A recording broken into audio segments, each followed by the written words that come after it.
반갑습니다. 대기업 양선입니다. 네, 이번 시간에는요, 중장기적인 관점이 다소 필요해 보이는 종목이죠. 아이패밀리 SC에 대해서 얘기해 볼까 합니다. 아이패밀리 SC가 2분기 실적에서의 우려감이 다소 반영이 된 주가 흐름으로 주가 하락 조정이 이루어지고 있다고 얘기가 나오고 있는데요. 다시 한번 이 아이패밀리 SC의 전반적인 하반기 실적의 움직임 한번 살펴보면서요. 사업도 어떻게 흘러가고 있는지도 살펴보는 시간 가져보도록 하겠습니다. 자, 현재적으로는요, 이 2분기 실적이 안 좋다, 뭐 우려감이 많다, 불안감을 가지게 되는 이러한 이야기들이 나오고 있어서 자, 이러한 이야기 어떻게 대응하면 좋을지 한번 알아보면서 이 하락 조정하는 흐름 속에서 새롭게 이 아이패밀리 SC에 대한 관심을 가지시는 분들 또 아이패밀리 SC 이 주주님들이 그 흐름 속에서 주의할 점이 어떤 것들이 있는지 한번 살펴보는 시간 가져보도록 하겠습니다. 아이패밀리 SC는요, 화장품과 웨딩 산업 등등 이 사업을 하고 있는 기업이죠. 자, 화장품에서의 사업 전망이 굉장히 크고 이 매출 비중을 크게 가져가고 있는 기업이다라고 보시면 되실 것 같습니다. 기존 일본 시장을 비롯해서요, 아시아권에서의 채널을 다양하게 확대하고 있고, 미국과 유럽, 인도 시장 등에서 계속해서 추가적으로 지속적인 성장을 보여주고 있는 이런 움직임 때문에 계속해서 5분기 내내 성장의 실적의 성장성을 보여줬던 종목이기도 합니다. 2024년에 이 2분기 실적이 다소 우려감이 나와서 주가에 반영되는 시점이다라고 저번 영상에서 말씀드린 것 같습니다. 하지만 전체적으로 2024년 매출액에서는 그래도 상승 흐름을 지켜가고 있고요. 이 화장품 부분에서 대부분 매출 비중을 담당하고 있다. 자, 국내에서의 매출 비중 또한 작년보다도 올라가는 흐름세 2025년 또한 그런 흐름을 유지할 것으로 예상이 나오는 걸로 봐서는요. 실적과 이 성장 모멘텀은 계속 이어질 수 있겠다라는 흐름이 예고되고 있는 것 같습니다. 자, 해외에서의 성장률이 더욱더 크게 다가오는 아이패밀리 SC인데요. 특히 일본에서의 성장성이 굉장히 눈에 띄는 종목군이기도 하죠. 자, 이 안에서 일본에서의 성장성도 2분기에는 다소 둔화된 움직임 보여준 바 있습니다. 직전 분기 2024년 1분기에서의 일본양 매출이 굉장히 큰 폭으로 성장을 했었고 전년 동기 기저가 높은 현 시점이기 때문에 2분기 일본양의 매출 흐름이 다소 아쉽다라고 느껴주시는 분들이 계시겠지만요. 그럼에도 1분기의 실적이 2분기의 실적이 1분기보다는 좋지 않더라도 그래도 성장성을 이어가고 있다라고 생각을 하는 게 훨씬 나을 것 같다라고 보여지고 있는데요. 현재 그 중장기 관점으로 아이패밀리 SC를 바라봐야 된다라는 증권사의 이야기들에 따르면요. 일본뿐만이 아니라 동남아시아나 서구권에서도 국가별 매출이 고르게 이제 성장을 하는 모습을 계속 나타내고 있죠. 그렇기 때문에 이러한 흐름 안에서는 현재적인 분기별 매출에 신경 쓸 게 아니라 중장기적으로 전체적인 그 매출액과 그리고 연말에 나오는 이 2024년 전반적인 연간 실적에 더욱더 주목을 해야 된다라는 이야기들이 나오고 있습니다. 자, 계속해서 작년부터 큰 폭으로 성장을 했기 때문에 계속 이와 같은 큰 폭의 성장은 다소 어렵다. 하지만 이런 이제 눈높이가 높아진 만큼 어느 정도 성장성을 유지해 주는 게 맞다고 생각이 되지만 아이패밀리 SC 역시요. 너무나도 큰 폭의 계속 증가폭을 나타내기보다는 꾸준한 성장성을 보여주면서 큰 폭으로 성장한 성장성에 추가적으로 꾸준하고 안정적인 성장성을 보여줄 기업으로는 마땅하지 않나라고 생각이 되고 있습니다.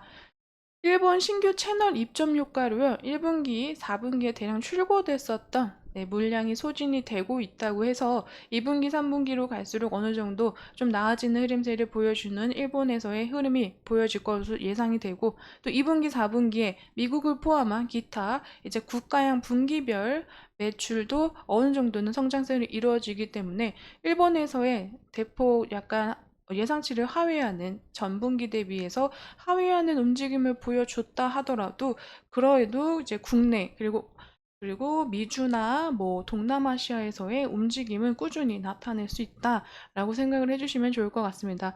국내에서는 뭐 올리브영에서 특별히 뭐 행사에 또 하는 연례 행사에도 참여를 하고요. 3분기에는 전체적인 신제품이 출시가 됨으로써 국내는 물론이고 해외에서의 움직임까지 더욱더 활발해지는 이 아이패밀리 SC가 되지 않을까라고 예상이 되고 있습니다. 아이패밀리 SC가요, 이러한 움직임, 5분기 연속 최대 실적을 경신함에 따라서 현재적으로는 조금 어, 증가폭이 감소한 움직임이 오히려 우려감이 나오는 부분이라고 전 생각이 되고 있습니다. 자, 로맨이라든지 누즈 같은 성과들이 계속해서 좋아지고 있고요.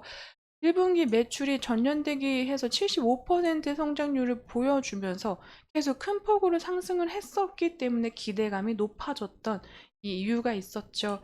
전반적으로 화장품 업종들이 다 이렇게 움직이고 있는 것 같습니다. 화장품 업종들이 작년에 다시금 이 흑자전에 전반적으로 성공했던 화장품 업종들도 2024년에는 다시금 이렇게 큰 폭으로 상승하는 움직임을 보여주고 있지만 그만큼 화장품 업종에 대한 눈높이가 높아지고 있죠. 자, 이제 바닥에서 시작했고요. 이제 반등 시작했고, 이제 업종들이 흑자 전환하기 시작했습니다. 당연히 기대감은 가질 수 있지만요. 현재 전반적으로 기대감이 커지고 준비하는 단계가 조금 더 필요한 시기가 될 수도 있기 때문에요. 이러한 부분까지 감안하셔서 봐야 되지 않나라고 저는 생각이 되고 있습니다. 전체적으로요, 화장품 수출 금액들이 6월 달에는 미처 이제 5월 달의 흐름대보다는 좀 약해지는 흐름세를 가지고 갔다. 일본 양도 그렇게 느껴지고 있습니다. 자, 7월에는 어떠한 흐름세가 보여질지 모르겠지만요, 전반적으로 화장품 수출액 부분에서도 7월 이 초기 10일 정도의 이 초기 단계에서도 굉장히 크게 상승한 모습을 보여주고 있기 때문에 뭐 기초나 색조 할 것 없이 굉장히 크게 성장세를 보여주고 있죠. 그렇기 때문에요. 6월까지의 우려감은 어느 정도 이제 예상을 했듯이 나타났다고 보여진다면 7월부터 다시금 화장품 업종들이 저희가 생각하는 이 높아진 눈높이에 따라서 밸류업을 해줄 수 있는지 계속 살펴보면서 실적과 그리고 고객사 유치, 뭐 수주, 전반적인 이 캐파 문제들까지 계속 체크해 가면서 화장품 업종과 이 아이패밀리 SC를 계속 지켜보도록 하겠습니다. 자, 주가로 넘어가서 한번 차트를 살펴보자면요. 계속해서 흐르는 내리막에 이 하락 조정 흐름세에 힘들어 하시는 분들 많으실 것 같습니다. 하지만 전체적으로 이 매물대 부근까지 어느 정도의 자리는 남아 있어서 단기적인 조정 흐름세는 더 이어질 수 있겠다라고 생각이 되고 있는데요.